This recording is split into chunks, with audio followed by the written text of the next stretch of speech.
Alam ko naman na gusto mo mag-aaral. Diba? Gusto mo mag-kolehiyo. Pero hindi mo magawa sa ngayon. Kaya, ako na lang muna yung gagawa para sa Pag nagkasada na ligo yun. ginagawa ko mga bagay-bagay sa labas, iniisip kita. Nagkasada na ligo yun. Nagkasada na ligo yun. Sa tuwing puntahan ako magandang lugar. Nagkasada na ligo yun. Alam ko hindi mo naranasan yun. Kuskus na. Kaya nangako ako. Kapag ka malaya ka na, Nakasada ka na ligo yun. Parang masabi niyo yung sa mga nagtubok. Di ba dyan naliligo daw? Makalabas tayo na kasi. Ayan, shampoo na. Ba't siya dyan naligo? Bago talaga pwede na sa dada. Jordan! Bathroom yun. ito totoo. Salamat sa pagsunod.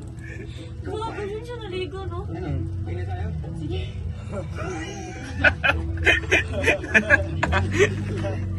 O yan, ba't dyan ka naligo? Oy, kuya. Pupunit na yung labi mo kakangiti. Sige mo lang. Pwede na siya yung ano yung model sa HM. HM na nadarabal ng ano.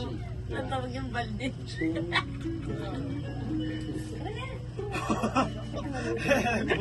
Sila kumuli.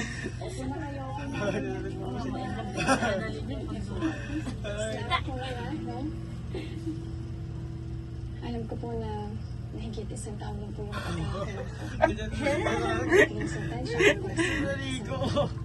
Wala pa. para po sa akin. Bubulwak sa kanya yung dumi kasi kanina eh. Gawit na pa. Saka pa ka lalaki. Tapos na. Tapos na. Tapos na ang ligo.